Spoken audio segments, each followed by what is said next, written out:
welcome back to the Laura and Becky show. 15, no, hang on, that's completely wrong. 5 days to go. What? Until the big day. No, that's wrong. What the hell?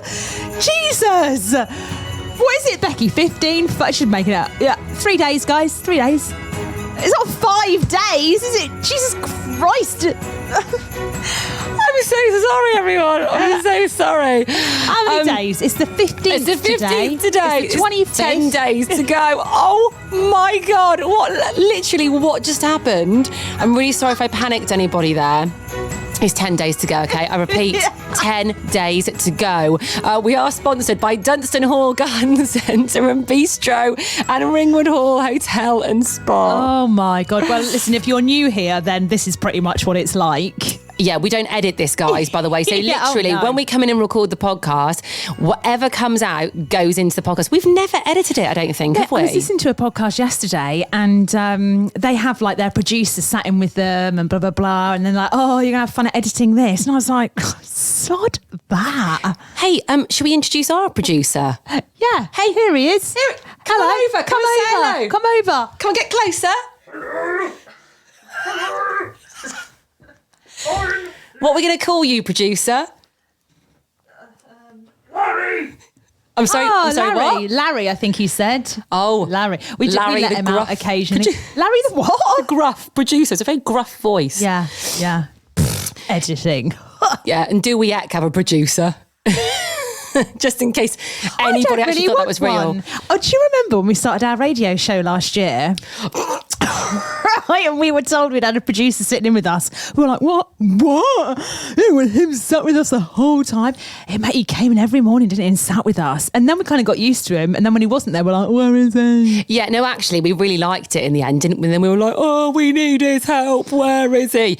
But do you remember prior to that? Oh, no, go on. When we were talking about, I think you do know what I'm going to say. Yes. When we were talking about starting the radio show before we'd started, and it was all like the prep behind the scenes and stuff, there was actually somebody else who was possibly going to be our producer. No, who we wanted at the start. Do you remember? We were like, oh, we hope it's him. Yeah, can you imagine? By the way, we didn't know him at this point. We wouldn't have lasted. We wouldn't have lasted a week. In fact, we're 2 days. He was a nightmare, guys, an absolute nightmare, who we actually had a big old run-in with. Well, a few, I think. Yeah. Didn't we? So can you imagine if he'd been our producer?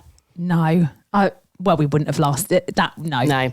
Anyway, we pretty much produced ourselves on the radio show, and we definitely produce ourselves on the podcast. We got no producer and there's no editing, guys. So this is as it happens. This is it. Right. So day before yesterday on the podcast, I basically had a bit of a breakdown about EastEnders. You cried, didn't you? Yeah. I mean, even if I listen, I'm not going to, don't worry. If I listen to that music now, I'd just cry. It's obviously that kind of music that just makes me cry. However, if ever I become an actress and I've got a crying scene, I know what to do. I know what to do. Mate, what does it do? It triggers me.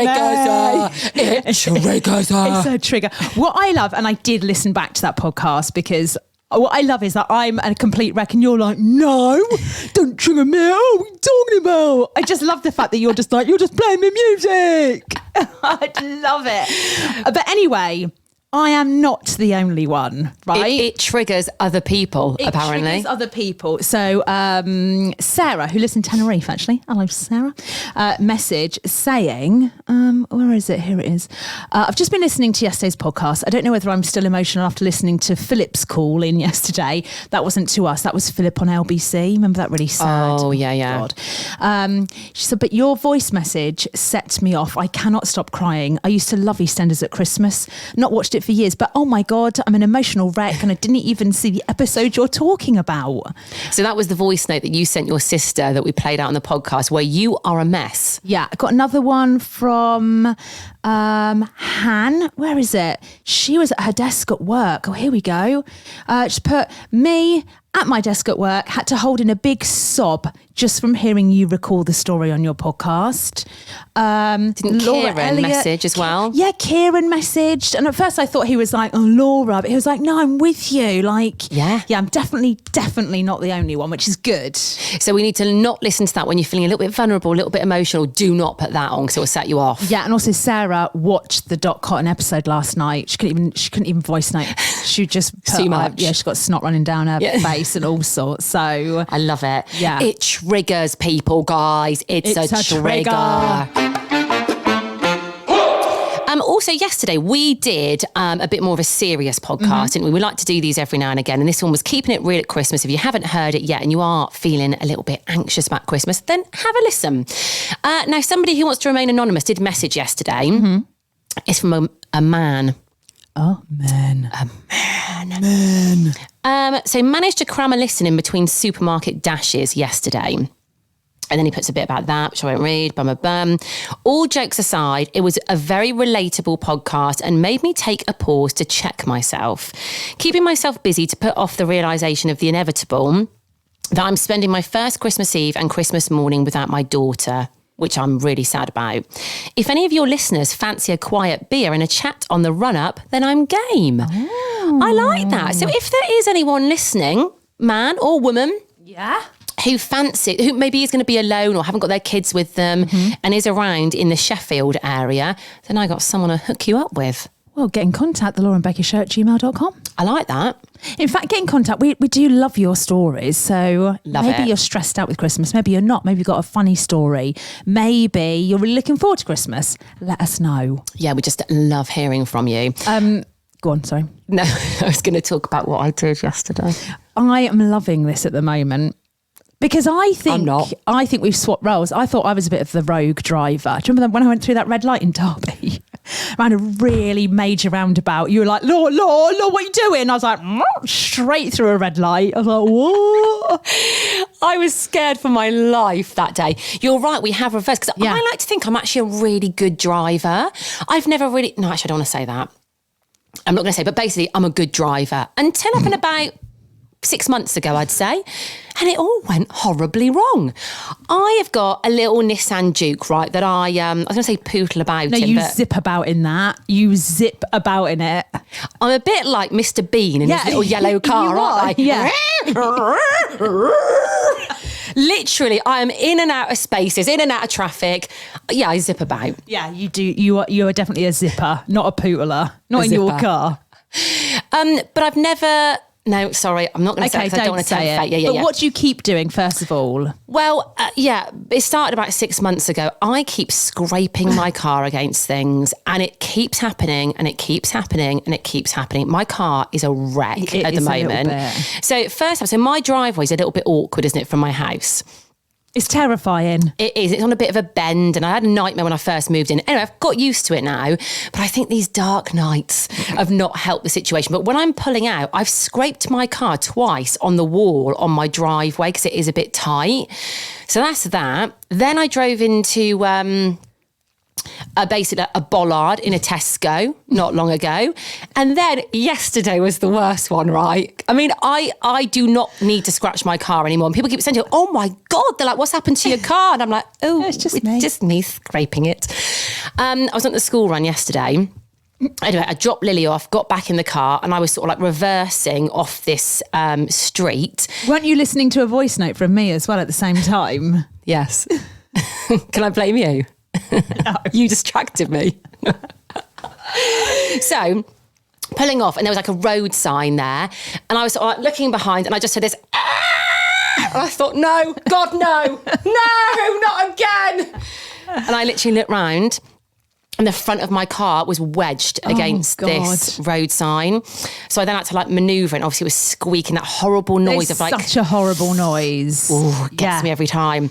Then I looked around, there was a group of mums watching me, and I thought, shit. I bet they're like, there she is, the mum that's always late, never knows what's going on, never looks in her children's school bag at the letters. Look at her. Now, just bashing around in her car. Look at her. Crashing into road signs. Like, God almighty. Oh, mate, they were all staring at me. They would have been. They would have slagged you off when you left. Oh, they did. And literally, I just put my head down, went, it's like literally pulled my car off this thing, just went, and literally wheel spinned past them.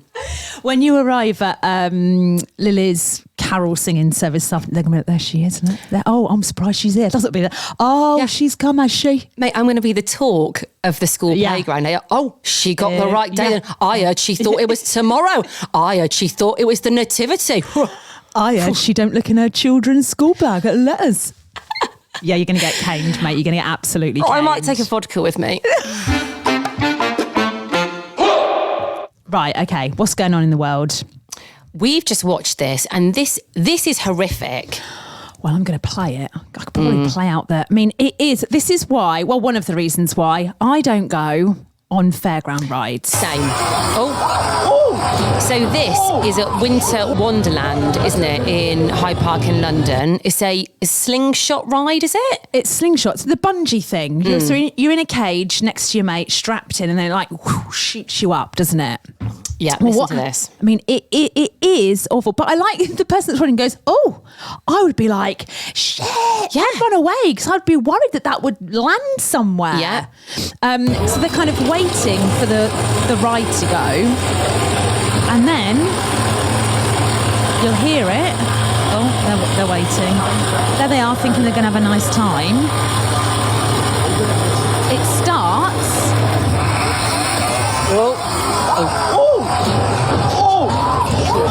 Oh my God, I knew it. it's awful. So basically, one of the long elastic, it's not an elastic band, you know what I mean? The elastic, it's got to be elastic, yeah. Yeah. One pulls up and the other one doesn't, or something. I don't really. But one snaps, doesn't it? One comes off, and the ball, the cage that the people are in, slams against the side. It is horrific. We've watched this a few times, Anne. My God. I mean, we don't know if the people in there are injured or not. I really hope they're okay. Yeah, no, I think they're fine. You can kind of, well, they probably really got whiplash, but I think they were thankfully strapped in properly. This is why you couldn't pay me any amount of money to go on one of those. There used to be one when I lived in Tenerife, and I used to watch it and just think, why is that pleasurable? I know. Why? And the thing is, they could break. Something could malfunction and they could break. Do you remember what was the ride at Alton Towers where those poor people got? So was it Smiler? That's why I just don't go on roller coasters. No, nor me, mate. No, thank you very much. We'd be no good at Alton Towers, would we? I'm just the one that carries the coats round. That's me as well. Do you know what? When we went to Florida with my in-laws, of course, obviously in Disney World, there's all the fast rides. I'm like, nah, I go on the kids' ones, and I'm happy. They give me joy. You couldn't get me on it. But to be fair, in every group, you do need someone who's going to look after the coats and bags. Yeah. And that's us. Yeah. Also, people that go on fast rides think they're better than people that don't go on fast rides. Or you're not. It's like goat's cheese, isn't it? It's like goat's cheese. Yeah. People that like goat's cheese think they're better than people that don't like goat's cheese. Oh, do they? Yeah. Truffles as well. See, I do like truffle. Yeah, and I don't. Do you think you're better than me? Yeah. So Dunston Hall Estate, have you seen this that they put on yesterday, actually? Mad Hatter's Tea Party. Yes. This is actually for something after Christmas. They've got loads of Christmassy stuff going on. Obviously, Santa's Grotto, loads of events and things. But this is for something to look forward to after Christmas. It's actually in February, Saturday the 4th of February, Mad Hatter Tea Party. Good to have things planned. Yeah? I think I'm going to book... Yeah? Yeah, innit? Yeah. Oi, book it. I think I'm going to book Lily and I onto this because it sounds lovely. It's all Alice in Wonderland inspired. Oh, that sounds amazing. Yeah. They've got loads of events going on at the moment, so have a look at their Instagram. It's Dunston Hall Estate.